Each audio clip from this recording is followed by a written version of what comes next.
Hi friends, అందరికి నమస్కారం. నా పేరు వెంకట్. ఈరోజు మనం 'గేమ్ చేంజర్ 2 డేస్ కలెక్షన్' గురించి మాట్లాడుకుందామండి.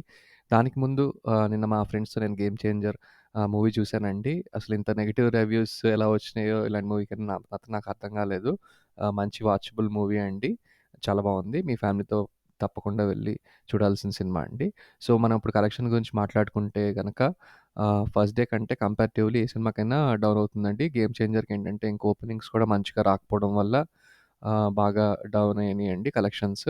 సో, ఓవరాల్‌గా ఫస్ట్ డే మనం చూసుకుంటే 90,00,00,000 గ్రాస్ కలెక్షన్ చేసింది. సో, సెకండ్ డేకొచ్చేసరికి 30,00,00,000 పైన గ్రాస్ కలెక్షన్ చేసింది. టోటల్‌గా 2 డేస్‌లో 120,00,00,000కి పైగా గ్రాస్ కలెక్షన్స్ అయితే మూవీ సాధించిందండి. మనం ఇప్పుడు ఫ్యూచర్ ట్రెండ్ చూసుకుంటే ఇప్పుడు వర్డ్ ఆఫ్ మౌత్ అయితే పాజిటివ్‌గా వస్తుంది. హిందీలో గూడా, తెలుగులో గూడా. సో, ఇప్పుడు సంక్రాంతి సెలవులు కాబట్టి ఫ్యూచర్‌లో సినిమా పికప్ అయ్యే ఆస్కారం అయితే ఉంది. సో, నేను గూడా ఇంత మంచి అంటే మంచి మూవీకి ఇంత లో కలెక్షన్స్ అనేది కరెక్ట్ కాదని నాకనిపిస్తుంది. సో, ఈవెన్ హిందీలో కూడా మంచి వర్డ్ ఆఫ్ మౌత్ ఉందండి.